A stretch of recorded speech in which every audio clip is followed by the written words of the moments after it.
She called herself the Tech Queen, a 28-year-old software developer living her best life in Cambridge, studying at a prestigious UK university, jet-setting to Greece, Portugal, and France, ...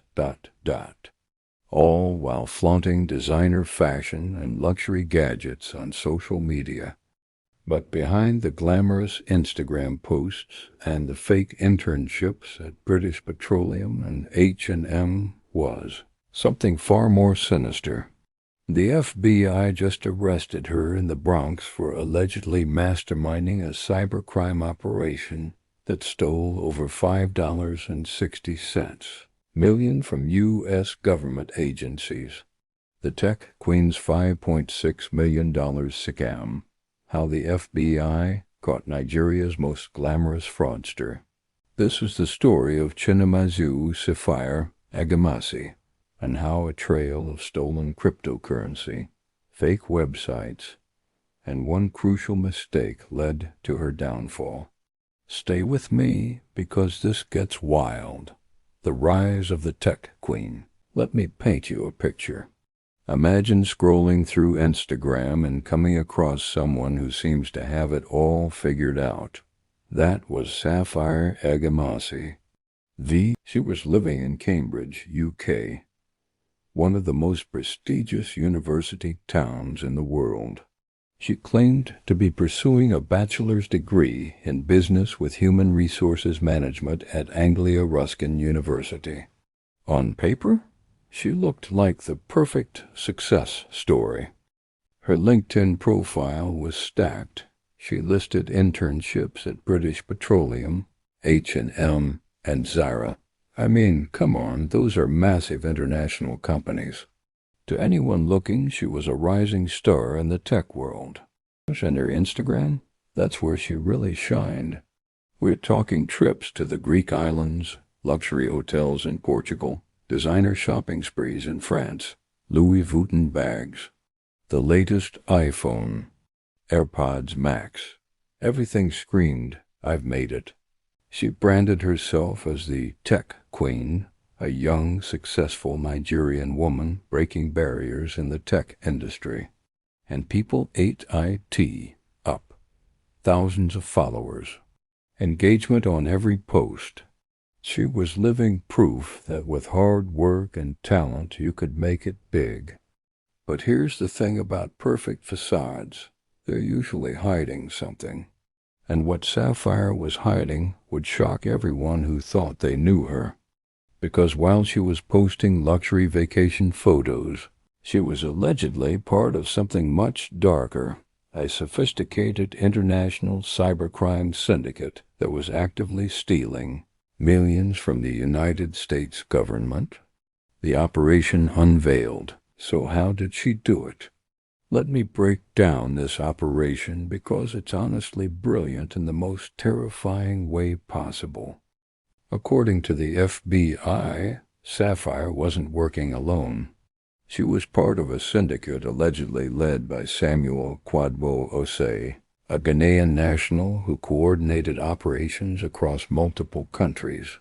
This wasn't some amateur operation. This was organized crime at an international level. Here's where Sapphire's alleged expertise came in. Her specific role? She designed spoof websites. And I'm not talking about obvious fake sites with typos and broken links. No. These were sophisticated replicas of official U.S. government portals. Think about it. Government employees logging into what they think is their work portal. They enter their username and password. They think they're accessing their systems. But in reality, they've just handed their credentials to cyber criminals on a silver platter. And once they had those credentials, the syndicate could access sensitive systems and redirect government funds into accounts they controlled. We're talking serious money here. The FBI uncovered text messages from August 2022 that showed just how much was at stake. In one operation targeting Kentucky, approximately $965,000 was diverted into a PNC bank account. Another $330,000 went to Bank of America. And that was just one state. When you add up all the alleged fraud across multiple government agencies, the total exceeds $5.6 million. $5.6 million. And where was all this money going? Well, remember those luxury trips to Greece, those designer bags? That wasn't coming from internships at H&M, folks. The operation ran from September 2021 to February 2023. That's over a year and a half of systematic theft from U.S. government coffers. Multiple agencies were hit, multiple states affected. And through it all, Sapphire maintained her tech queen persona, living large while allegedly helping steal from taxpayers. But here's the thing about the FBI. They're patient, they're thorough, and they were building a case. The investigation and the mistake. So how did they catch her? Because sophisticated or not, everyone makes mistakes. And Sapphire's mistake was thinking she could hide in plain sight. See, while she was posting about her amazing tech career and her internship experiences, the FBI was watching. And more importantly, they were fact-checking. Agents actually contacted British Petroleum, H&M, and Zara. They asked a simple question. Did Chinamazu Sapphire Egemasi ever work for you or complete an internship with your company? The answer from all three companies, no. She had never worked for them, not even for a day. Every single claim on her LinkedIn profile was fabricated. It was all part of the cover story. But the real evidence came from following the money. Digital forensics experts traced the flow of stolen funds. They analyzed text messages between syndicate members. They tracked cryptocurrency transactions. They monitored bank accounts across multiple countries. The investigation revealed a complex international network. Members in Ghana, Nigeria, the UK, and the United States. Communications across encrypted channels.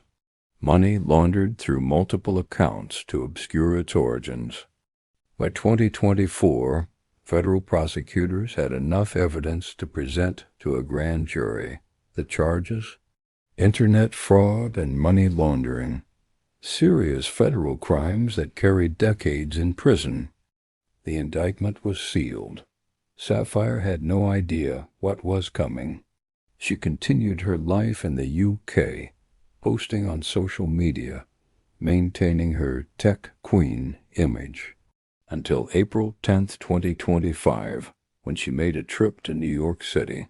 Specifically, the Bronx. That's when the FBI made their move. The arrest and aftermath, April 10, 2025. The Bronx, New York. Federal agents moved in and arrested Chinamazu Sapphire Egemasi, along with Samuel Kwadwo Asai and other co-conspirators. The tech queen's reign was over. She's currently being held at a federal detention center in Lexington, Kentucky, awaiting trial. And let me tell you, the potential consequences are severe. If convicted on all charges, Sapphire faces up to 20 years in federal prison. That's not state prison, that's federal. No parole, no early release for good behavior. You serve at least 85% of your sentence. On top of that, she's looking at substantial financial penalties. We're talking fines in the hundreds of thousands, possibly millions. Restitution to the victims, meaning she'd have to pay back every dollar that was stolen. And after serving her sentence, deportation back to Nigeria. Her student visa, her UK residency, all of that's gone. The investigation continues. But here's what's really interesting. The Department of Justice has stated that investigations are ongoing. They're still uncovering the full extent of the network. More arrests are expected. This wasn't just about catching Sapphire and Osei. This was about dismantling an entire international cybercrime operation. So what can we learn from the rise and fall of the tech queen? First, if something looks too good to be true on social media, it probably is. Not everyone living that luxury lifestyle got there through legitimate means. Second, the FBI doesn't forget, and they don't give up. They might work slowly, but when they build a case, it's airtight. Asterisk, asterisk, asterisk. Third, for those of us who are just regular people, this is a reminder to be careful online. Those phishing emails, those fake websites that look just slightly off, they're created by sophisticated criminals who know exactly what they're doing. The trial is still pending, and Sapphire is innocent until proven guilty. But the evidence the FBI has presented paints a picture of one of the most brazen cybercrime operations in recent history. If you found this story as wild as I did, smash that like button and subscribe for more deep dives into true crime and cybercrime stories. Drop a comment below. What do you think the sentence should be if she's convicted?